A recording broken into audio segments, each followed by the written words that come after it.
Good morning, everyone. Welcome. We are super excited to have our juniors and seniors in here this morning, as well as parents. Welcome, parents, this morning to our alumni panel. I love today because we have lots of things happening. And in particular, we have our alumni coming back for this morning. Thank you for being here this morning. Mrs. Macedo is going to introduce our friends that are sharing on the panel once we get started. And then lots of activities today, and looking forward to seeing more alumni around 10:30 for our breakfast.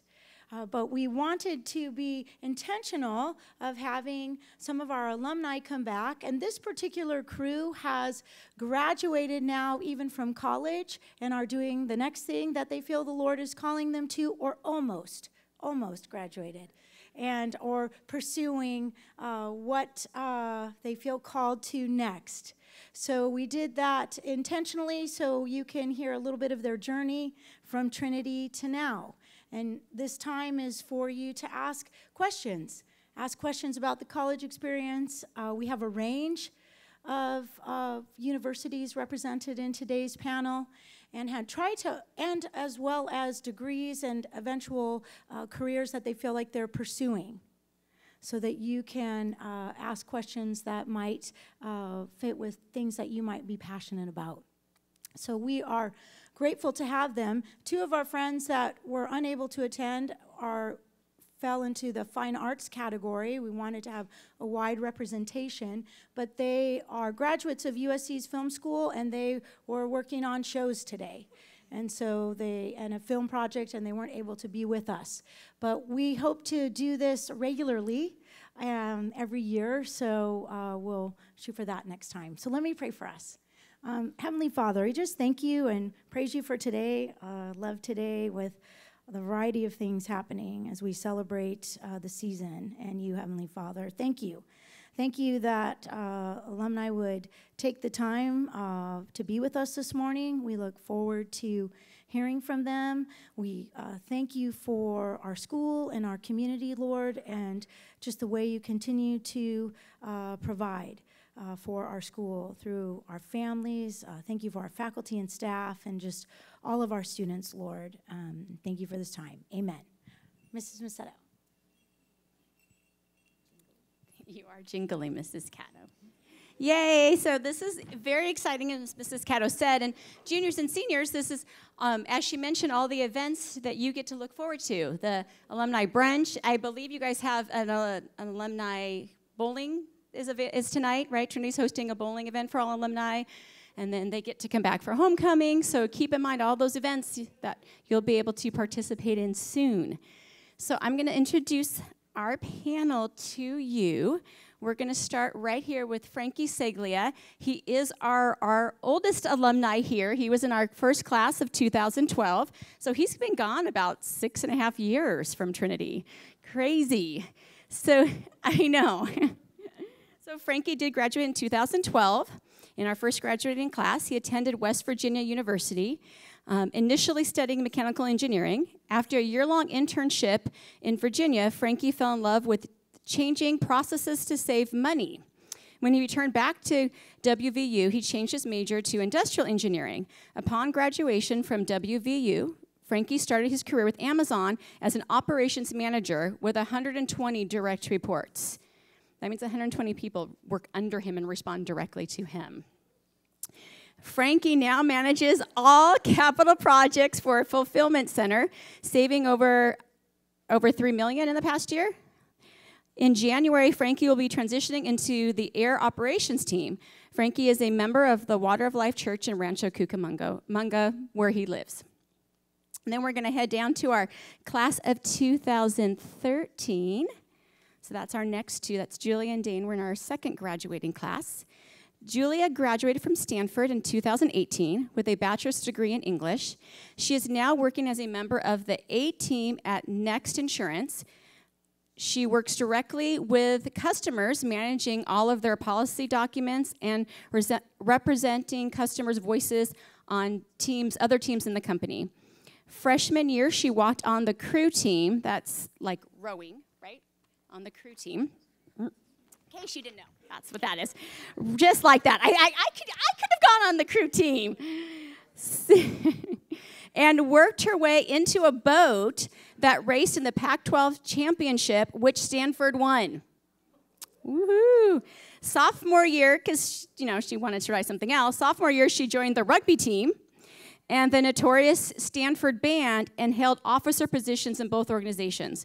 During that time, she also worked as an RA for 2 years, one in a freshman dorm. Finally, her senior year, she served as the 2017 drum major of the band for a year before graduating and heading off into her next adventure. Did anybody see Julia at any of the Stanford games? You could actually see her on TV leading the band. It was pretty exciting. And 2013, Dane Smith graduated from UCLA in 2017 with a degree in American Literature and Culture. Currently, he is pursuing a Juris Doctorate. Can you just tell me what that is real quickly? A Doctorate of Law. Perfect. At the University of Nevada, Las Vegas. 2014 are our next three. Kat graduated in 2014. She'll be graduating in May from Baylor with a BA in religion. She currently works for the university's campus living and learning department, managing community leaders, Baylor's version of resident assistants, and preparing resident halls for incoming students. She also organizes events for students to engage in learning opportunities outside of classes aimed towards culture, humility, and development of self-advocacy. Her plans after graduating from Baylor, are to pursue a master's degree in higher education administration and student affairs, and possibly a PhD in the future. Next to Kat, we have Grant Dewin. Grant graduated in December 2017 in 7 semesters from WVU with a Bachelor of Science in Computer Science. He has been working for, can you pronounce that for me? Leidos, an American Defense Aviation Information Technology and Biomedical Research Company headquartered in Reston, Virginia, that provides scientific, engineering, systems integration, and technical services. I guess you've been working there since your sophomore year, doing government contracting. Grant now works remotely for a team based in San Diego, but lives in Henderson, Nevada. Spencer Klen, U.S. Army. Spencer was our first graduate to enter into a military academy. He graduated in 2014. 2018, he graduated from the military academy. He majored in physics. He played on their handball team. Spent 1 semester at the United States Air Force Academy. Currently, he is training at Fort Rucker to be an Army aviator. And our baby in the group, Natalie Salazar, is our 2015 graduate. She went and attended the Honors College at Grand Canyon University, pursuing a bachelor's in psychology. While attending GCU, she became a member of the National Society of Collegiate Scholars, served as a resident assistant, and became a dual enrollment counselor for high school students and their families. Natalie graduated summa cum laude from GCU this past April, completing her degree in 3 years, and that was before we did dual credit. None of these folks got the benefit of dual credit, but it was because of her APs.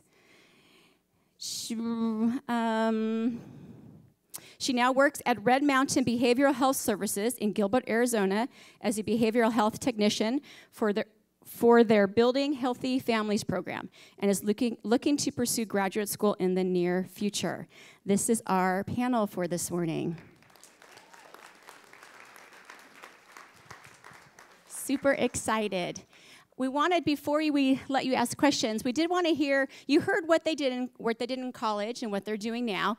I would love for them to just quickly run down, and if you can remember, what were the extra or co-curricular activities that you were involved in while you are at Trinity? Fine arts, sports, clubs, anything that you were involved in while you were here. Maybe run through that real quick, and then we'll open it up to some questions. So I don't know if you want to start with the mic, Frankie, and then go halfway down, then you guys can pick up that mic at the end. You have to turn it on. There you go. All right, my name is Frankie, and I was on the soccer team. I was on the golf team, and I took like fine arts, like painting. I think that's Still, okay. That's good. Did you know that we actually have a varsity and a JV soccer team for the boys this year? We have that many players. I know. Wow. Hi, I'm Julia. I was on the volleyball, softball, soccer, and that might have cheer teams. Yes, briefly. And then also was in the theater program and did music back when we had student performers at the gala. Excellent. Thank you. Hi, I'm Dane, and I was on the baseball team and the football team. Excellent. Hi, I'm Kat. I did cheerleading mostly, but I also did soccer and softball, and then I did theater as well. I'm Grant. I was on the football team for 2 years. Spencer, and I played football and basketball. I'm Natalie, and I played volleyball. I was in the first bell choir here and in vocal ensemble, and then I was a house representative and captain for Boethius. Thanks. And why don't we send the mic back and actually say what house you were in as well, and if you held a leadership role. I was in Boethius, and I was a representative and a captain. Boethius. Cincinnati. Cincinnatus. I was in Patrick, and I was a house captain. I was in Boethius. Boethius. Oh, I was wondering if we had picked one house or the other, but I didn't think so. Yay. So if you're in Cincinnati, shout out. Let's hear our let them. How about Dante? Patrick? Boethius? All right, so you got a few fans out here. All right, at this time, they know how it's going to work. They're not all going to answer every question you have. I will help facilitate who answers, or they are going to grab it if it's something they feel really particularly called to respond to, and we'll get a chance to hear from all of them. Students, we would love to hear the most questions from you, but parents, we're going to have plenty of time. We want to hear from you as well. And teachers, we have a lot more teachers in here than we've ever had. You are welcome to ask questions too. But I would love to start with students first for our panel. Juniors and seniors. Carson. This one's for Frankie. So are you working to eventually become a product manager? So right now, I'm actually working, hopefully, to become a program manager. So what that'll do is I'll manage projects just full time. That's all I'll do is just manage projects, and I'll go across to different regions and help them all get on the same page. Okay, so what was your major again? Industrial engineering. Thank you. Definitely recommend it. Thank you.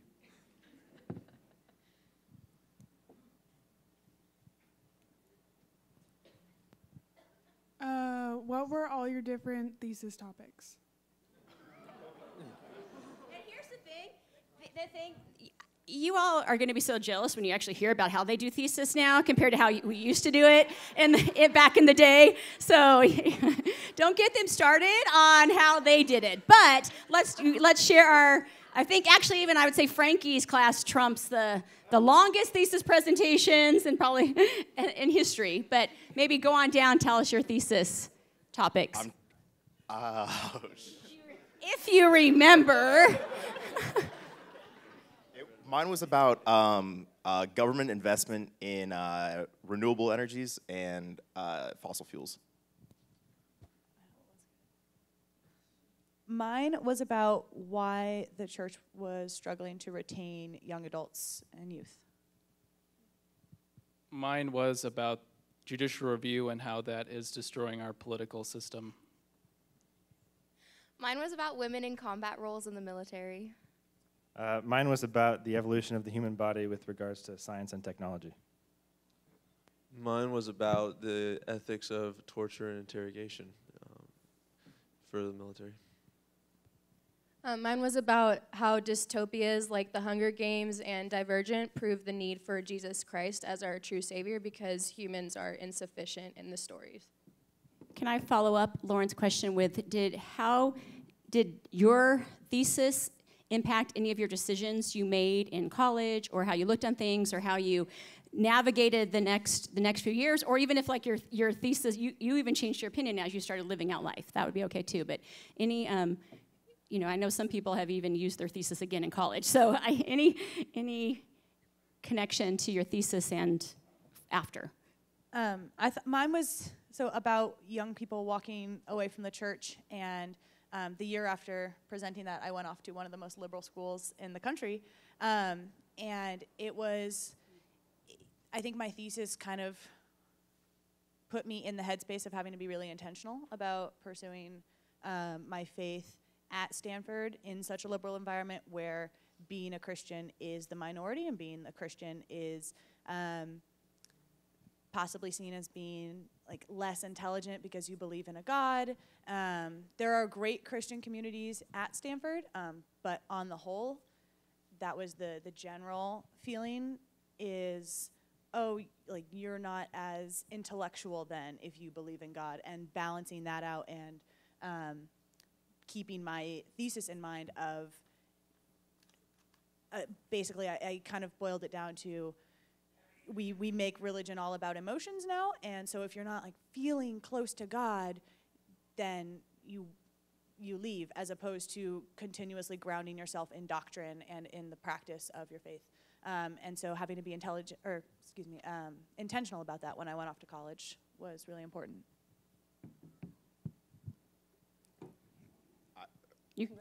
So I was not as lucky, I guess, as you guys with dual credit, but I got to reuse my thesis in college. So I got English 102 credit.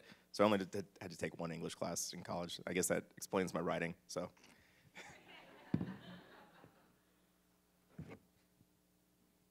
So I would say for me, the thesis helped day one in college because I could go to my professors in political science during their office hours and have something to talk about.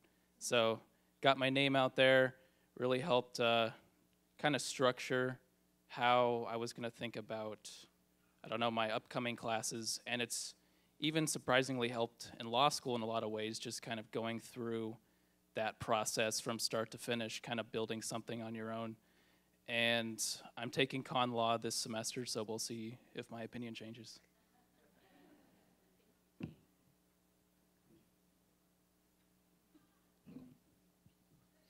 I have not used my thesis itself, but it is very, very relevant for me, and because I've gone through courses that help soldiers deal with interrogation and stuff. So my view of my thesis being that I think it should be permissible, the torture interrogation has totally changed since being at West Point and in the Army.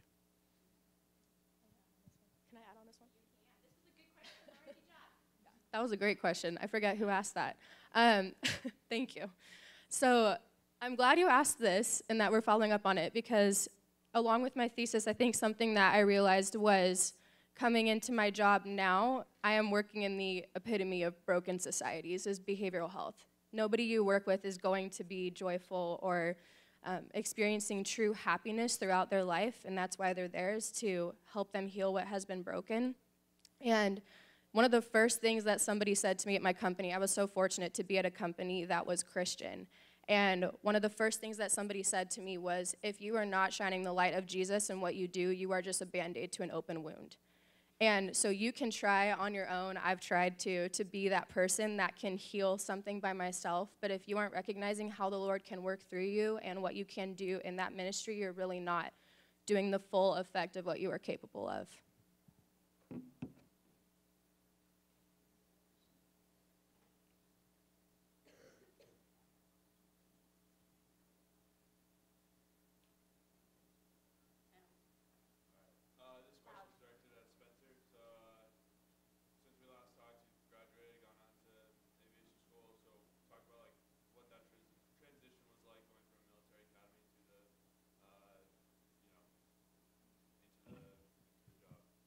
Going at the military academy, I was very restricted. I had to live in the dorm that they assigned me with the people that they assigned me, and I had to eat at certain times and go to bed at certain times. But I'm now living on my own wherever I got to choose my roommates who I'm living with. We bought a house or rented a house off post, and it's been kind of this totally restricted life to this a much freer life, which is still very restricted because of the profession that I chose. But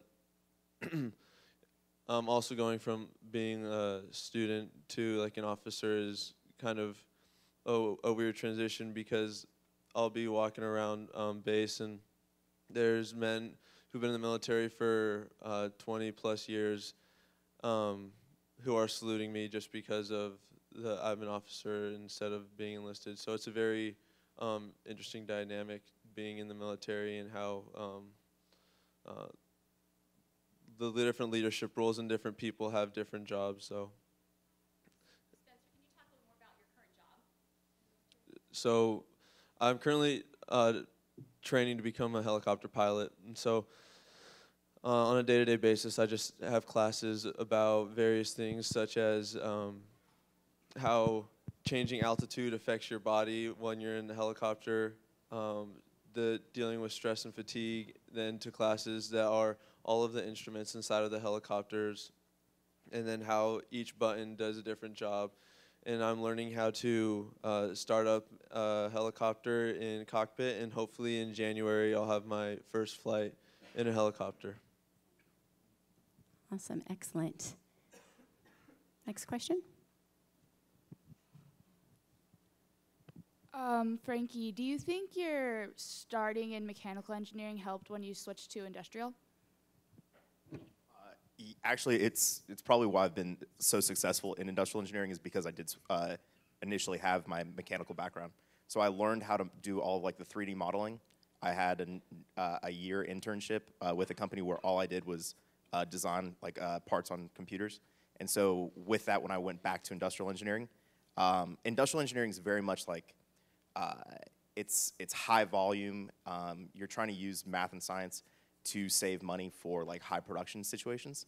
And so looking back at like my design experience, I can go back to the design teams and say like, hey, we're gonna change this so that we can save money when we're doing high volume. Students, other questions? Oh, sorry. Did any of you enter college undecided, and if so, like, was it hard to choose a major?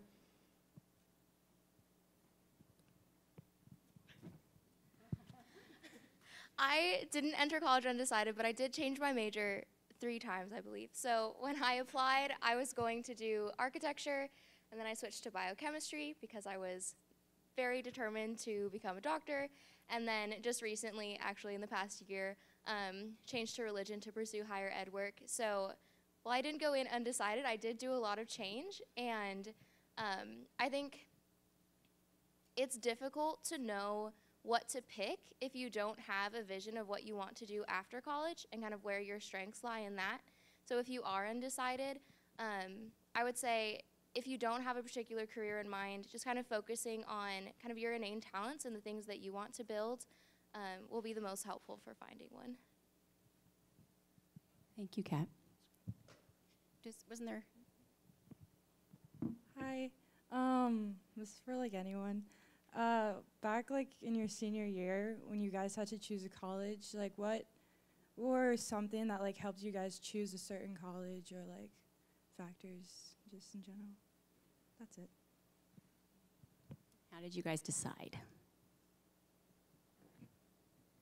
Well, I would say first, think about the money, because it is a huge financial commitment, and it only does so much. So don't, finance your entire life for just one college degree.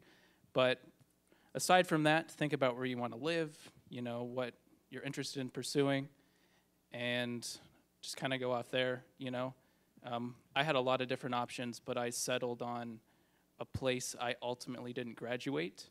So it's also not permanent, depending on what major you choose to pursue. But yeah, I would just say the money, and just think where you'd like to live. I appreciate the 2 things, just to reemphasize, like even for Kat, it's taking her a little bit longer because she changed her majors 3 times, but that's okay. She's finding what is her passion. And the same thing for Dane, it's okay if the school you're at isn't perfect. He was able to transition and get on his path that he needs to too. So you do the best you can, but nothing is unchangeable or can't be adapted once you start to see where God's taking you. For me, so I was between two different schools. So for the people that are interested in engineering out there, specifically, I was offered a place at West Virginia University, and then I was offered a place at Biola, who has a joint program with USC. So you go to Biola for 3 years, and then you go to USC for 2 years, and you get engineering degrees from both schools. It was in Southern California. I was very interested in it. It was slightly more expensive, and it was going to be an extra year. Looking back on it, I took an extra year anyways, so it probably really didn't make a huge difference for that. For me, though, when I toured the two schools, I went to West Virginia University, and they said, you know, when you go and tour other schools, you should talk to professors and talk to students and see, for clubs and organizations, do they let you start that as an undergrad? Do they let you join as an undergrad? For the big school projects that you get to see in like the newspapers and stuff, do they let you join that, or do you have to be a graduate student for that? And so when I went to USC, I talked with one of their engineering professors, and we were in a really cool, totally clean lab. Like, they were building foils for aerospace companies. So they were redesigning like airplane wings. And I was like, this is awesome. Like, how do you take this class? And he was like, well, this is actually a graduate level course, so you have to come here for a master's degree. And I was like, okay, so what do you do as an undergrad? And he was like, honestly, you could go through your undergrad without picking up a screwdriver. For me, that was the most terrifying thing ever. I'm a very hands-on person. I did not want that. So that's what helped me make the two decisions. So excellent. Visiting, talking to professors, going around the campus. I was deciding between Stanford and Pepperdine, and I think externally, a lot of people didn't think that that was a choice that needed to be made. And I just want to bring to the table that it's really not all about like the name of the school that you go to. It can help, it certainly can, but at the same time, I've seen people do Stanford really, really poorly and really struggle and drop out or not graduate, or I took an extra year as well. And I think I've gone back and forth on whether or not if I was in the same position, I would choose Stanford again. And so I think it can be easy and enticing to pick the big name school, the one that you think you should pick. And I would encourage you not to make that decision just because you have it, and instead really consider all of the options like that every other people have shared, the culture of the school you're going into, the academics you do, but regardless of the school that you choose, going in, meeting with an academic advisor in your first semester early and figuring out a game plan to how to succeed and thrive in whatever school you go to. And if you do that and you work hard at what you're doing, the name doesn't matter because your work ethic will show for itself. Thank you. Sam, did you have a question?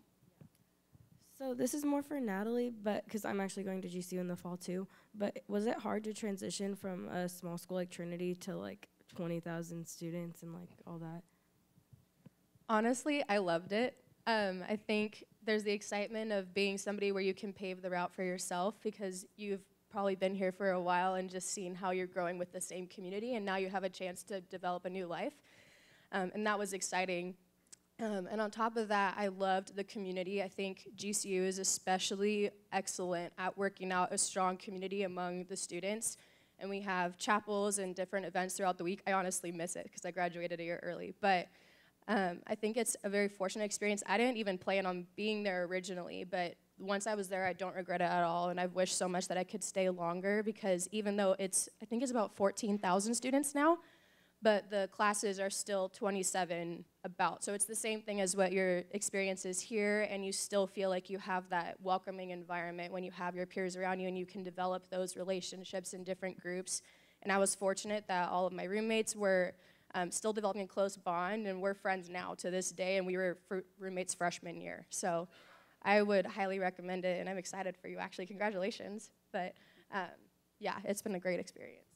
Does anyone else want to touch on the transition from our smaller community to a larger environment? I'd also say that I think a lot of people have a hard time with homesickness, and it's not something that when you become homesick to like necessarily worry about. I think everybody's gonna have different struggles and transitions going from Trinity to wherever you go.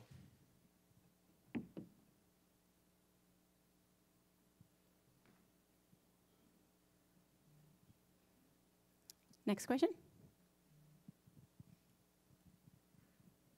How did you all feel about moving from like classical education, which seems to be focused on like personal development and learning communication and critical thinking, to moving to classes that seem to be focused maybe on like a future career? That's a good question. You stumped them. Grant, yay. It becomes a little bit more of a self-responsibility. You have to keep yourself actively developing rather than just passing grades.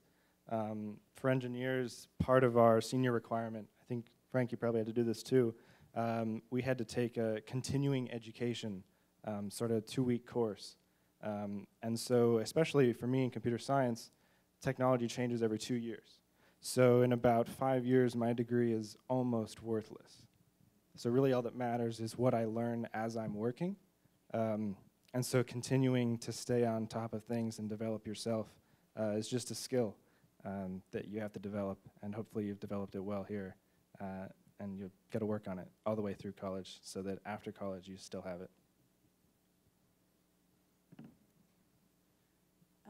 I would encourage you to know what your school offers. I made it to my halfway through my sophomore year and then learned about a different major that Stanford had that I really think would have been an awesome fit, but I didn't know it existed, and at that point it was too late. I would have had to start all of the math and engineering requirements because it was through the School of Engineering. And so it is a personal responsibility, like Grant's saying, and kind of doing your research up front, getting your general education requirements out of the way early, and giving you an opportunity to kind of see the scope of what your school has to offer.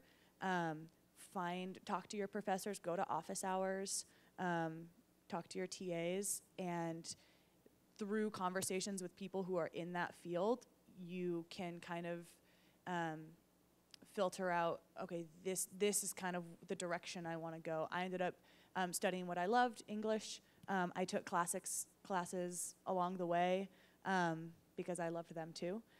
But yeah, doing research early, I think, will really help a transition into kind of getting a good direction through your academic 4 years. So to add to Michael's question too, what were you all did something a little bit different. What were the skills or the learning that you took from Trinity that maybe it's not directly fit into what you did, but what did you leave with that helped you in college and now?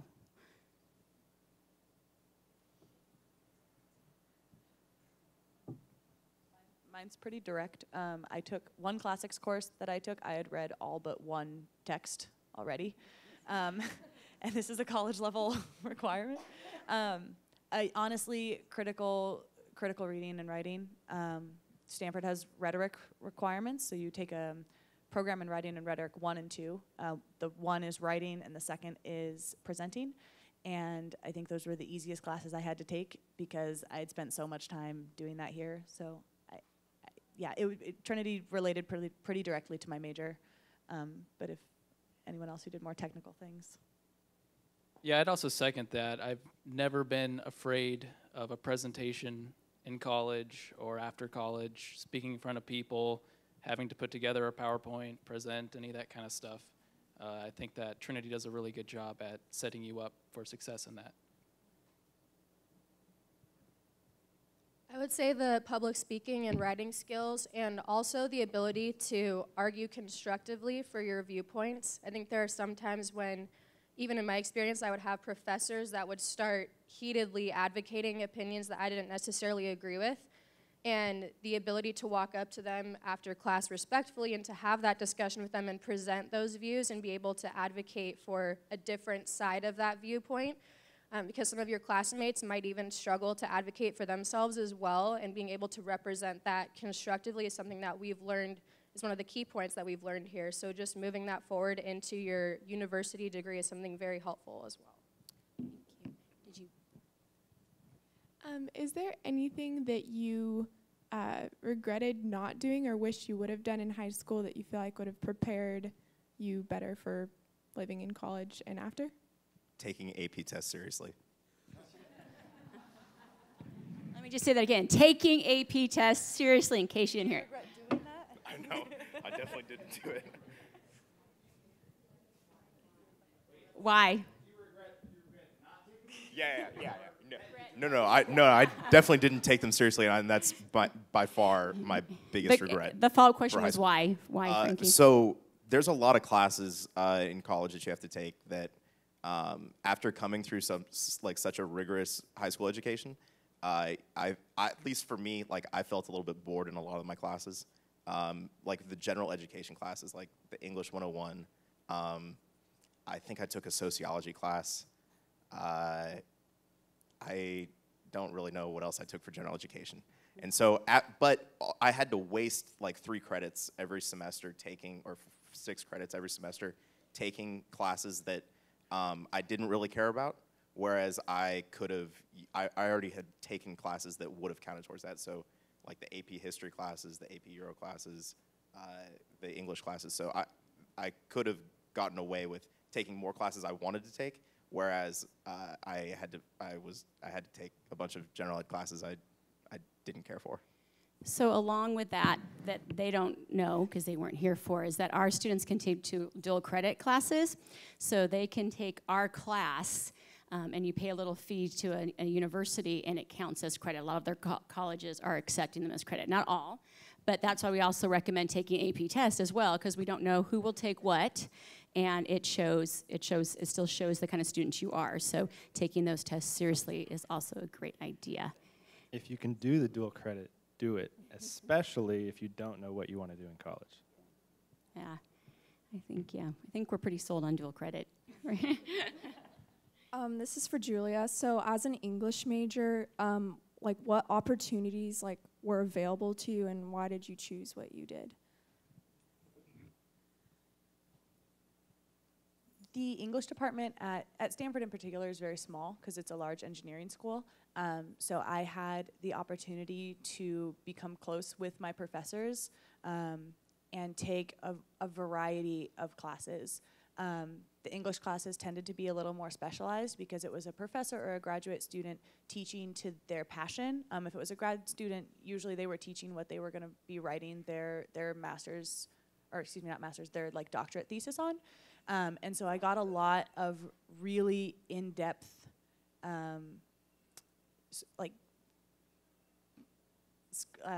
am I trying to say? Like screenshots of different texts. I had an entire 10-week course on Hamlet alone, and we read like 3 different versions and watched a bunch of different film versions of it.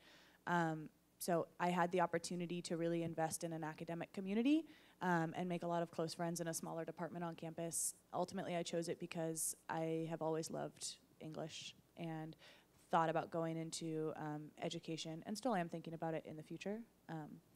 But yeah, I hope that answers your question.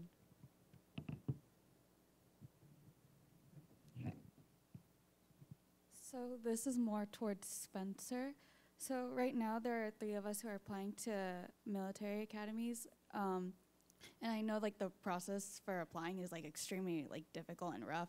So like what advice do you have for us like who are just like kind of just waiting for like the results, and like if we do get accepted, what advice would you have to best prepare us for the military academies? I guess for the first part of that question, what advice do I have for like doing the applications and waiting for the results, is patience, and then persistence, especially if there's a lot of people who find out early, and then there's a lot of people who find out like the last week of the thing. So if you're still in March and you haven't heard back, like that doesn't mean that they aren't looking at your thing. It's just they've taken more time, or they're a little bit slower going through all of the packets. So the chances of you being accepted in late March is just the same as being accepted earlier. But then also persistence if you aren't accepted the first time. I'd say almost a third of the people at the school either went into the Army for a couple of years, went to another college for a couple of years, or went to the prep school, which is an opportunity that all of the academies offer to a select few of the applicants that they think are would be ready within like a year or so. So definitely, if that's something you really want to do, don't be worried, or if you don't get accepted the first time, like you can definitely try again. Or if you are just set on the military, ROTC is a very, very, very good option. Applying to ROTC scholarships and getting accepted to those gives you an opportunity to end up in the same position that I'm in at flight school. Like I have half the people that I'm working with all went to Notre Dame, other big schools around the country, UCLA on ROTC scholarships, and are now at Rucker as second lieutenants with me. And then in terms of if you do get accepted, I'd say just continue to work out, get ready physically, because it is like pretty demanding, especially in the first couple of weeks that you're there. You're getting up pretty early and you're kind of working all day, so your body's kind of definitely gonna have to adjust to the workload in those terms.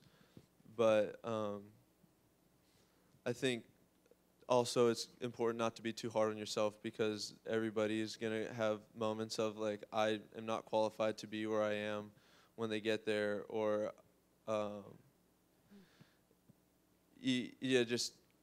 and so not to be too hard on yourself, because that's the position that the West Point or Air Force or Navy wants you to be in. They want you to kind of be doubtful and to go through those trials so that you can develop through those. And then when you're a leader, you're going to have soldiers and people below you who also have the same doubts.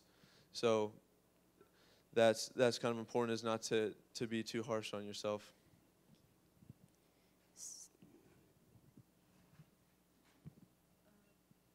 How did y'all figure out what you wanted to do? That's like kind of how did you figure out what you wanted to do, like in jobs and stuff? Was like your major a big part? Never. So, like, how do we decide on like a major, or just how do we decide on like our first jobs out of college?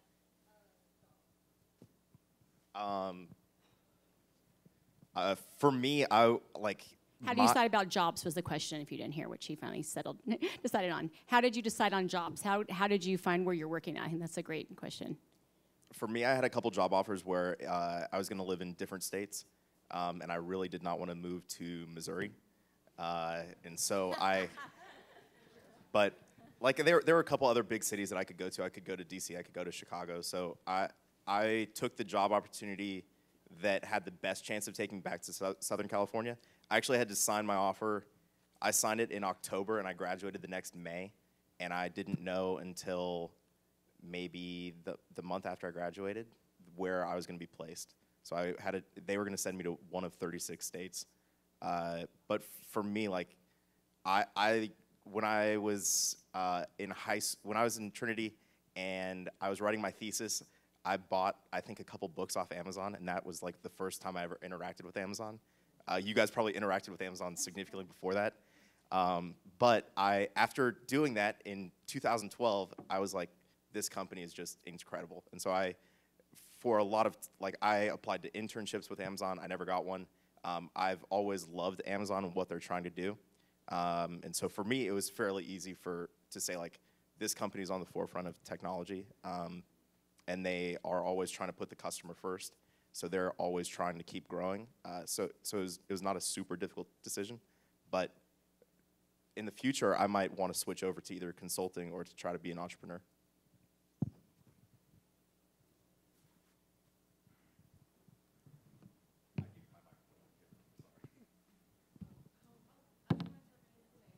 So, go ahead. I would say don't worry about the job too much. Depending on the major, if you already know what major you want, then you already know what job or a couple of jobs that you want. More so the question that you'll be asking is, what kind of company do I want to work for? Like what Frankie said, he liked Amazon's values, and where do I want to work? The job is pretty much set depending on your major for the most part.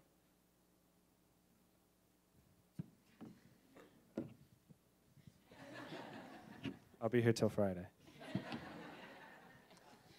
So I have a couple of questions. One, for the couple of you that did engineering degrees, like what was the hardest part going through that, like first of all?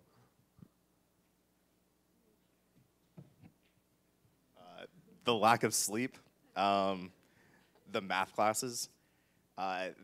You only had to take till Calc 3, right? Only. Yeah. So yes. For me, I took 4 semesters of calculus. It was pretty brutal. What's nice is that engineering, like every single job interview I went to, they never asked like what your GPA is. Like that's not really a thing right now for engineering. The job market is still super strong for engineering, so they're just trying to recruit anybody that has really good experiences, and so that's like their engineering school is very difficult. I'm not going to discount it. Trinity was, I think, I'd say slightly more difficult. There was like Trinity, you're taking like 2 history classes, 2 English classes, like back to back all the time, right? Engineering is kind of like that, but with like math and science classes. So for me, I enjoyed math and science more. It just was a little bit easier for me to get through. But there are countless times where I was not sure if I was gonna try to stick it out. It was tough. But I was a part of a lot of different projects in school, and so I think that no matter what you guys study, no matter where you go, try to get involved in as many campus groups as you can. For me, I joined a project called the Solar Decathlon. We actually built a solar-powered house and then competed against 20 schools throughout the country. So it was cool because I got to take 4 weeks off of school, come back to California, and we competed against all 20 schools in Orange County. So, but with that, I got to meet a bunch of engineering students that were significantly older than me. I was a freshman on the team. They were juniors and seniors.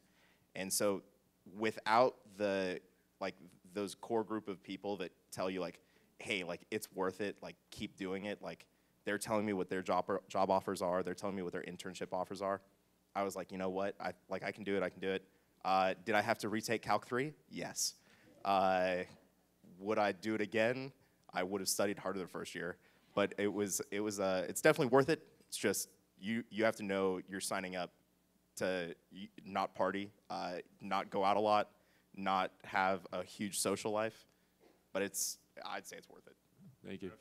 If you have a different. Do you know what kind of engineering you're looking yes, at? I want to go into aeronautical. So I was going to ask specifically you because you're in the aerospace defense industry. Just like talk about like your degree experience, but also just like going into your job, what kind of things you're doing there and stuff.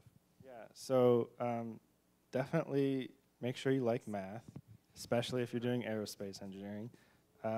Pay attention as much in calculus, if you can take it here, as much as you can. And like Frankie said, for the calculus, it's interesting because you take those your first few years, and then after you take the first 2 calc classes, every other class you take in your major becomes a calculus class. You're doing engineering things, but everything builds on calculus. I know most of you don't like math, are cringing at that, but for the engineers, it's what you do. So that, and like Frankie was saying, make friends with older upperclassmen, so they'll tell you what professors to take. They'll also tell you, they'll probably be able to give you books and stuff and give you some tips. So yeah, make friends with older kids. I will say, though, I think the coolest part about engineering is that you get to use math. So like you can use a differential equation to like do something. So I just throwing that out there.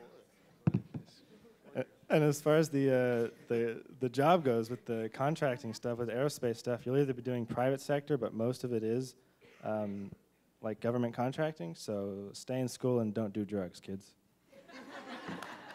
Mrs. Davidson, I was looking for you. Are you just so excited to hear all that? Also, shout out to Ms. Davidson. She was my math teacher that helped me. So coming here, I knew that I was like decent at math, but I was never like a like crushing math classes until she helped us program our graphing calculators. I know it sounds absolutely ridiculous, but after that, I was like, oh my gosh, you can use like logic to help you with math, and that was like the pinnacle of when I reached like enlightenment. So it's called computer programming, but I just wanted to have the last word. The engineers are like stealing the show right now. Come on, you, the rest of you. Students, a couple more questions before I open up to faculty and parents.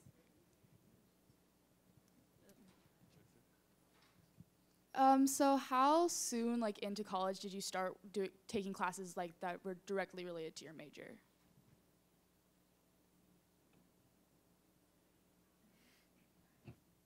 Pretty immediately. I knew I was going to be in like liberal arts, and so I was taking general English classes as well as my gen eds. But again, those were all classes that I was really interested in. So I think it's pretty easy to take classes that relate to your major, because hopefully you're majoring in something that you're interested in and passionate about, and therefore kind of as you select classes, you're going to pick classes that fall in line with that. It depends on the school. Some schools won't let you take it until you finish your first year, just because they're so backed up, like a lot of schools in California. So when you're looking for a school, look for a school that will let you take your major classes the first semester you're there and actually do it.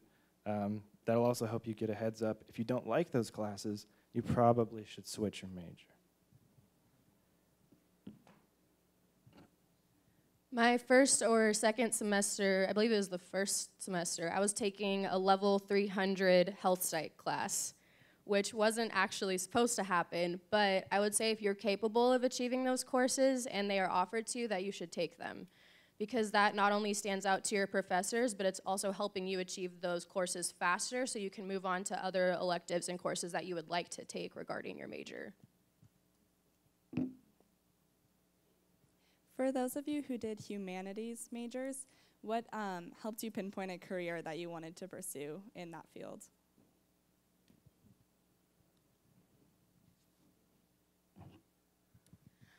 For me, I had the career in mind before I decided on a humanities degree, and that definitely helped because I think it can be kind of intimidating to have a degree and not know what to do with it besides teach. So I would say the further forward you can look in what you want to do professionally, the easier it'll be to kind of pick something. And then if it's just picking like among the humanities, just trying to decide which classes you enjoy. I think I had a similar experience to you. I ended up in like a graduate level class my second year that I should not have been in, but it was so fascinating to me, and that definitely helped me choose what I wanted to pursue. And so definitely take a whole bunch of classes and just kind of pick the ones that you really resonate with. So I'll speak to this as someone who's not doing anything related to my major right now. I'm working towards being a product manager at a startup, and so that's just drastically different from English. So I would also encourage you not to feel super locked in by your major. You can change your major. You can gain external experiences at school that will help you get a career somewhere else as in a different field as well. And so don't feel like, oh, I'm majoring in this, I have to follow this path. Like, you can do whatever you want to. If you want to major in English but you want to go to med school, or you can.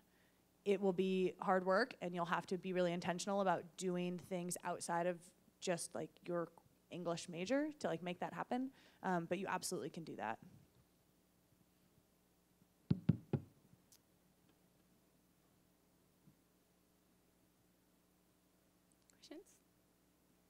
I'm going to let Mr. Lee have the mic, so if you want to grab it before I give it to him, this is your opportunity. Someone else. Well, actually, I was going to say the last couple of questions covered most of my original question. I guess I would ask, and I would love to hear from all of you, because it's really neat seeing some of you 7th grade all the way to now an officer in the military. It's awesome. Spencer. And Frankie making, I'm assuming, drones that are going to just be dropping things on us at some point. But like good stuff for us, Yes. How surprised are each of you looking back over the sort of trajectory? I know some of you, again, locked in pretty much from the beginning.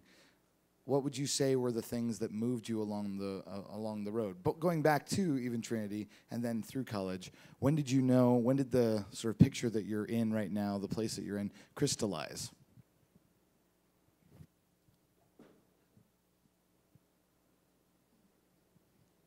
Do you need him to clarify, reword? I'll go first. So I think it was my sophomore or junior year, Mr. Lahman had started an elective for computer programming. And as soon as I took that class, within a month of taking it, I knew that that's what I wanted to do. So I feel like it's cheating a little bit because I knew so early on. But that was pretty much when I knew what the next 5 years or so of my life would look like.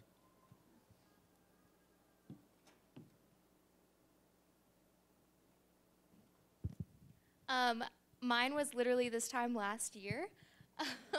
But I think most of what guided my decision was the people that I worked with and had gotten to know kind of through my job in the department that I worked for, and like reaching out to different deans who worked on campus and people who were kind of in positions and asking them questions, finding out what their jobs were like, what they enjoyed, and just kind of realizing that this job I had had through college that I wasn't really intending to take me anywhere was filled with the kinds of people that I wanted to invest my life with, and so kind of choosing it based on that.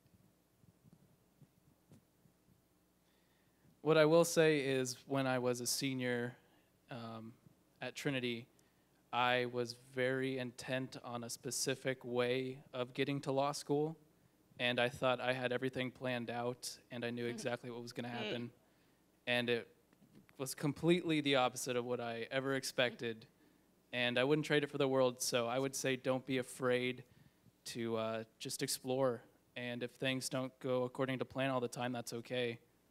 That's what your 20s are for. Hey, Dane, actually, can I ask you to say a little bit more about what it was? And then, Julia, I was also really curious to hear, because you even referenced it, you're doing something completely divided from what you studied. But Dane, I'd love to hear just what it was. You had a plan. What changed that plan? How did that come about? If you can even just summarize. Yeah, it's hard to pinpoint because I always wanted to be a lawyer ever since I was like 12 years old. So I knew even then what I was going to do. Just through the adults in my life, I kind of saw that lifestyle and what they do every day. So that always fascinated me. And I don't really know if I could say, like Grant said, it's kind of cheating because I knew all along what was going to happen. So it freed me up in undergrad because I could pick essentially any major I wanted to, as long as I got good grades. I always had the LSAT coming up, so always knew that I needed to prepare for that. And I just kind of tried to build, before law school, my decisions around getting a full education, so I did English at UCLA, and that helped me to write and not be intimidated to sit down and write 20 pages in one sitting. Like, that's not a big deal. And then after, I did car sales for about 9 months. So I wanted to be more rounded in real-world negotiation, what that's kind of like. So I was very intent on that, but at the same time, things just kind of came up. I was like, okay, that sounds like a good idea.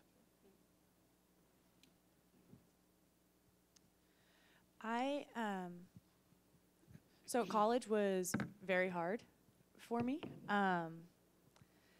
It was a radically different environment than anything I'd been in before. I had a lot of personal trials, things that kind of compounded on things I was struggling with in high school. And instead of continuing to see those as weaknesses, I flipped it on its head and was like, this is something that I'm passionate about. So right now, I I have bills to pay. So I'm working, and I'm working at a wonderful company. I was contacted by a recruiter, and they were hiring in Palo Alto, and I was like, insurance? Like, I don't want to be in insurance. I don't know what I am doing, though. And then I went in for my interview, and it's a super small company. I think we have 50 people now in the Palo Alto site. But I went in for my interview, and everyone I spoke to was just wonderful. The company culture was communicated by each person that I interviewed with. I interviewed with 3 incredible, like very impressive women who had worked at Uber, and one who helped start this company. And like, it was just really inspiring to see the type of culture that this company was creating. And so I ultimately accepted the job. But I've shared this with Mrs. Caddo, everything I'm doing right now is working towards being able to start a nonprofit. And that is where I see myself in X number of years. I don't know how many, but that was this summer what crystallized for me was that's the end goal. Starting a nonprofit focused on connecting survivors of sexual assault or harassment with professional, like working professionals who have gone through the same thing. And how do you bring those communities together to have people who have survived and are on with, like, moving on with their lives and making huge moves in their careers and their workplaces, and people you would look at and never know what they went through? How do you connect those people with college students, with high school students who are going through that struggle and may feel like they don't deserve to go to college, or may feel like they're too far behind now because they had to take time off to recover, to heal, whatever that was. And so that foundation is where I see myself, and everything I'm doing now is working towards building that.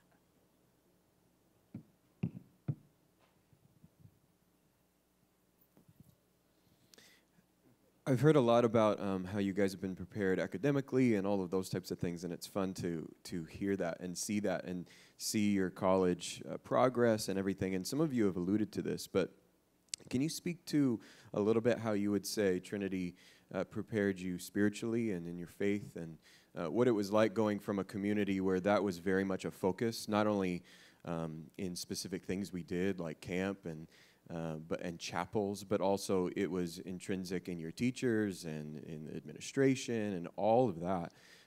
To, I think all but one of you went to secular schools. So not only were your professors in that way, but a lot of your friends, and so that's a transition that's out of the, if you want to call it the Trinity bubble, right? If you're coming out of that.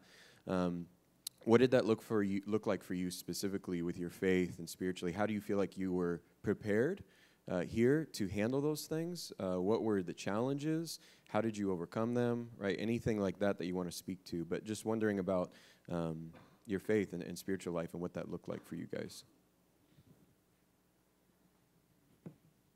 For me, I got to join like a couple of Christian clubs on campus, and so that's what helped me build relationships with other Christians. It turned out that a fair amount of them were also like within engineering, so we could actually study together. It was a very good community. I actually went on a couple trips with them, and then they were part of a church that was in the same city as the school. So I would go there on Sundays, and they had actually a specific group of people for college. They had a college group at the church. So it was it really wasn't crazy different. It was really the big difference was that not a lot of the professors were Christian, but I still had like a really big Christian group with me.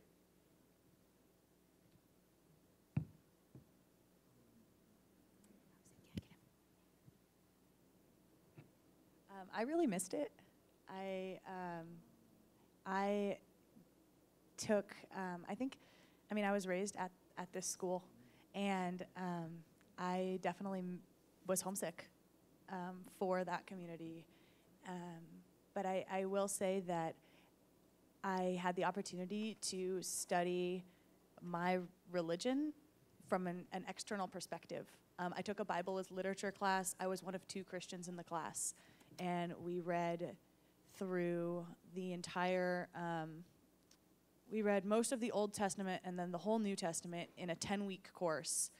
And it was so interesting to kind of take a step back and away from, you know, everything that I had learned my whole life and see, like, what do people who don't believe this, what are they getting from this text? What are they getting from the scripture? I did that, and then I took a biblical Greek course as well, so I was translating, which was super fun. But I found little pockets of places to invest academically still in my faith. I took a Christian ethics course and my freshman year, and I think that was the most eye-opening course I had, because I was in a room with, I think, everyone but one person identified as a Christian, and we all had different beliefs and values and same core principle, and everyone had been raised differently to just things that I were so inherently like not Christian were like, well, I was totally raised to believe that and practice that, and it was really fascinating and exciting to me to kind of see the breadth of my faith. And I think going to a secular school was challenging. I definitely came out a very different person than when I went in, and I think I have very spirited debates with my aunt and my family, and I think like I have changed a lot, but fundamentally, what I believe so much more strongly now because that was what I had to cling to during that experience. I think even just going to a Christian university, it's surprising to see how much of the community is widely secular. And so coming from Trinity and having the idea of, we do have chapel every single week and we're able to have those discussions in class openly, I really appreciated the opportunity to grow my faith for myself. And I don't think it's grown any more, like, as much as it did freshman year of college. Because there was that idea of, I wanted to be at a school where I could choose chapel rather than having it be a requirement, because there are some colleges that will ask you to come 3 times a week and you have to swipe a card, and I felt like I want to be somebody that chooses this for myself and then can grow through that and find those communities. So I appreciated, again, we'll talk about the critical discussion and critical thinking, how you have those opportunities to bring your faith into discussions with peers and professors.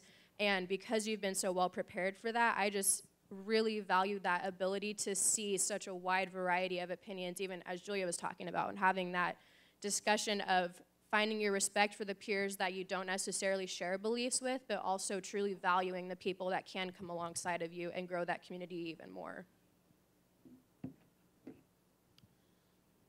The military is an organization that believes that what's on the outside is a direct reflection of who you are. So like what you look like in your uniform when you show up directly reflects like the kind of leader you are.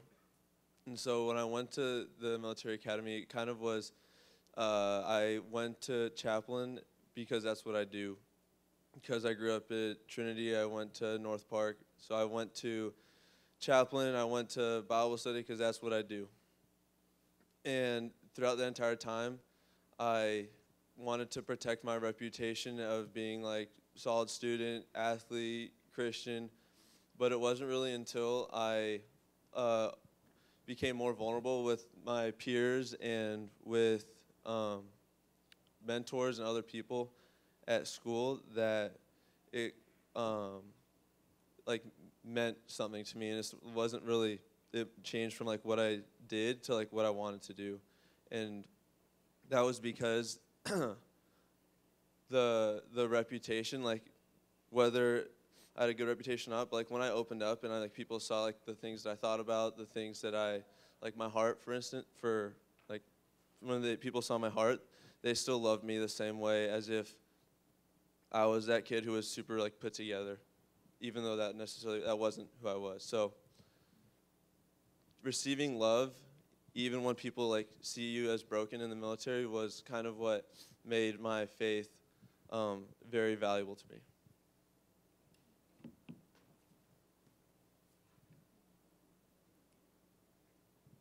Emma, real quickly. Just quick about like, what do your relationships with your professors look like? Because I know in some big schools you don't really get a chance to talk to them. You just hear their class kind of thing. So what did that look like for you guys? So from my experience across 4 different universities, most students don't really go to office hours too much. So the challenge is to get up and actually go. But if you are able to go when it's posted on the syllabus, you should have a pretty easy time that when it's not midterms or finals, you should have a pretty easy time going in and speaking to them. So I would recommend maybe once every 2 weeks, maybe once a week if it's a really challenging lesson, and build a relationship that way, because you never know when you'll need a recommendation down the road. They look like whatever you want them to look like. So if you don't show up to their offices, they'll never know your name. You'll get your grade. You'll never see them again. That'll be it. Or you can, after class say, hey, this is my name. I'm going to be taking your class. I'm interested in this. Even just that, just so that they know your name and they know your face, so that when you walk in, they can smile at you or whatever and recognize you. That's a good place to start, and the rest will come. For me, like the first couple classes I took, like my first chemistry class in college was, I want to say like 220 people in the class. I still knew my teacher by name. She knew my name. I went to a lot of her office hours. I never took chemistry in high school. I transferred from another high school in the middle of high school, and so I missed chemistry. So I needed that help to get through that class. But all of my professors, especially later on in my classes, like I had countless classes with under 15 students. And most of your math classes, well, at least for me, by the time it's the end of the semester, there's maybe 13 people left. So like you can have very personal relationships with your professors. One of my last professors, he offered me a graduate program. So they were going to pay for my tuition. They were going to pay me a stipend to stay there. It was not for me. But you can have like very real relationships with professors, even at very large universities. So I don't want you guys to be afraid of that. Excellent. We have time for one parent question. And then we do have to transition out of the room so this can become a beautiful alumni brunch environment.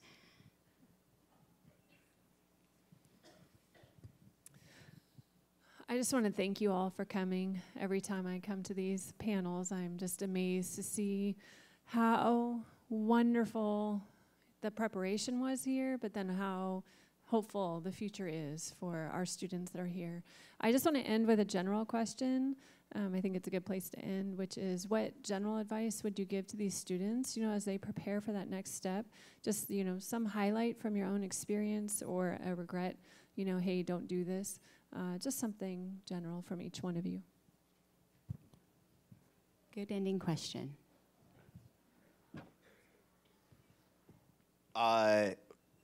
Recommendation, take classes that you're uncomfortable taking. For me, I got to take I loved language when I was in high school. I took Latin growing up when I was a young kid through Trinity. It used to be North Park back then. And then I took French before I came back to Trinity. And so when I got to college, and then I actually took Hebrew and Greek while I was here. And so when I got to college, I took Arabic, I took Italian, and I took Japanese. And so taking classes that you get to meet people from very different backgrounds in would be very cool. The biggest regret I have in college is not studying abroad. There's a lot of programs where it's the exact same tuition for the semester. You pay it to your school, and then you just pay for basically your flight back and forth. So not taking advantage of that kind of program is probably my biggest regret. But taking like strange class, like I think my brother's roommate, I don't know if you guys know Thomas Nichols, but I think he took like Russian literature or something like that, so like there's a lot of crazy classes out there. So if you are interested in anything relating to that, just take the class, see how you like it. You're probably going to meet people that you're also that have the same interests as you. So do that. So short versions to finish this question. Sure. Not that yours was long, but just like in a couple words, what should your last thought for that? I would say similarly be bold, but not just in academics. I did 2 sports and joined a band, and I didn't play brass instruments, and I got to learn too. And so just be bold in what you're doing and do things that are going to push you. Excellent. I would just say don't be afraid if you don't have a plan yet of what you want to do or where you see your life going. It all eventually comes together. Don't forget that you have hobbies and interests. I think a lot of people get super focused on academics, which is really important, but like invest in things that give you life. I'm going to say exactly what Frankie said because I think it's important. Take classes that you think you might not like. Do things you think you might not like, and definitely study abroad if you can. And if you're a junior, start applying to colleges that are in a different climate than Southern California, so you can try and figure out where you want to live after you graduate. I'd say the most important thing that you'll do in college is develop relationships with people, and I think to make that a very intentional part of your college experience. I think to be intentional in all things, so whether that's spending time with your peers or getting to know your professors or finishing your assignments completely and thoroughly, but mostly finding that balance for both so that you're living life to the fullest. Thank you, guys. Can you give them a round of applause? Thank you. Thank you so much for being here. Thank you for your insightfulness and your words of wisdom and your encouragement. Your encouragement to the students, and as a faculty member here, your encouragement to us. We're just so proud of you and just feel so blessed to have been able to spend those younger years with you and then get to see you now. Thank you so much for coming back. I am going to pray for them, and then here's what I'm going to do, because it is very important that we exit this room quickly so we can, the team, i.e. Mrs. Seglia, can start putting this room together for the alumni brunch. So what I'm going to do after I pray for them, I'm going to actually have our alumni leave the room, because I think if they leave, you might follow, instead of if you all coming up here. So they're going to exit first, and then we're going to have students go out there. You should be able to ask them a few questions, come up to them out there. Be mindful, it is the toga contest happening right now for Logic School, but I think they're pretty loud, so I'm not too worried about any noise we might make, but just know that they are out there as well. So why don't I pray for us, for our alumni, and then we will quickly exit. Dear Heavenly Father, Lord, just thank you. Thank you for this opportunity to connect with our alumni, to just take a pause in how crazy it's been, and just to hear some encouragement, and to just be blessed by their stories and their experiences. Help us to take what they've told us, help the students to take it in, think about it, learn about it, just take what they're sharing and be able to use that. I pray for them as they continue, Lord, in their future, in their next jobs, in their careers, Lord. I just pray that your hand is on them, your hand's guiding them, you're protecting them, you're just pouring into them, Lord. I pray for relationships that surround them, that you are guiding that in every way, Lord. I pray for our juniors and seniors.